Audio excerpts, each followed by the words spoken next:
আসসালামু আলাইকুম বন্ধুরা, এইচডি বাংলা টিপসে আপনাদের সবাইকে স্বাগতম। আমি জানি আপনারা অনেকেই উপবৃত্তির টাকা নিয়ে ভীষণ চিন্তায় আছেন। বিশেষ করে ৫ই অগাস্ট কারা কারা টাকা পাচ্ছেন, এই প্রশ্নটি সবার মনে ঘুরপাক খাচ্ছে। অনেকেই মেসেজ পাচ্ছেন, আবার অনেকের অ্যাকাউন্ট এখনও খালি। আজকের এই ভিডিওতে আমি আপনাদের সমস্ত দ্বিধা দূর করে দেব। আমরা জানব ঠিক কারা ৫ই অগাস্ট টাকা পাচ্ছেন এবং আপনার টাকা এখনও না এসে থাকলে তার কারণ কি ও আপনার করণীয় কি। তাই ভিডিওটি শেষ পর্যন্ত দেখুন, আর চ্যানেলে নতুন হলে অবশ্যই সাবস্ক্রাইব করে বেল আইকনটি প্রেস করে দিন। বন্ধুরা, সবার প্রথমে আসি মূল প্রশ্নে। উপবৃত্তির টাকা বিভিন্ন ধাপে ধাপে দেওয়া হচ্ছে।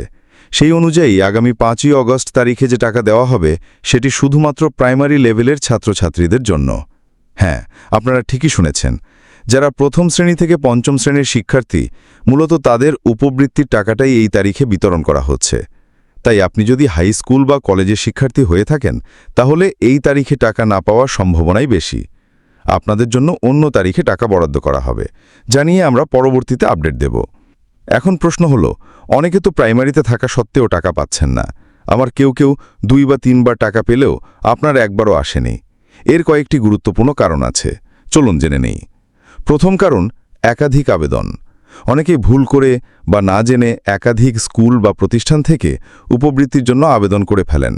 যখন সিস্টেম দেখে যে একই ছাত্র বা ছাত্রীর নামে একাধিক আবেদন জমা পড়েছে, তখন সেটি স্বয়ংক্রিয়ভাবে বাতিল হয়ে যায়। ফলে আপনি কোনো জায়গা থেকেই টাকা পান না। দ্বিতীয় কারণ, তথ্যগত ভুল।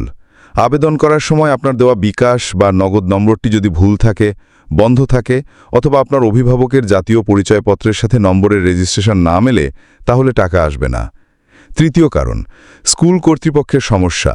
অনেক সময় দেখা যায় আপনি সঠিকভাবে ফর্ম পূরণ করে জমা দিয়েছেন, কিন্তু স্কুল থেকে সেই তথ্যগুলো সঠিকভাবে পোর্টালে এন্ট্রি করা হয়নি বা পাঠাতে দেরি হয়েছে। এর ফলেও আপনার টাকা আটকে যেতে পারে। তাহলে এখন আপনার কি করা উচিত? ভয় পাওয়ার কিছু নেই। কয়েকটি সহজ ধাপ অনুসরণ করলেই আপনি সমস্যার সমাধান করতে পারবেন। ১. সর্বপ্রথম আপনার সন্তানের স্কুলে যোগাযোগ করুন। সেখানে দায়িত্বরত শিক্ষকের সাথে কথা বলুন এবং নিশ্চিত হন যে আপনার দেওয়ার সমস্ত তথ্য, বিশেষ করে মোবাইল ব্যাংকিং নম্বরটি সঠিক আছে কিনা। ২. স্কুলকে জিজ্ঞাসা করুন আপনার সন্তানের আবেদনটি সঠিকভাবে সাবমিট করা হয়েছে কিনা। প্রয়োজনে তাদের কাছ থেকে আবেদনের স্ট্যাটাস জেনে নিন। ৩. যদি আপনি একাধিক জায়গায় আবেদন করে থাকেন, তাহলে যে কোনো একটি স্কুল বাদে বাকিগুলো থেকে আবেদন বাতিল করার জন্য স্কুল কর্তৃপক্ষের সাথে কথা বলুন।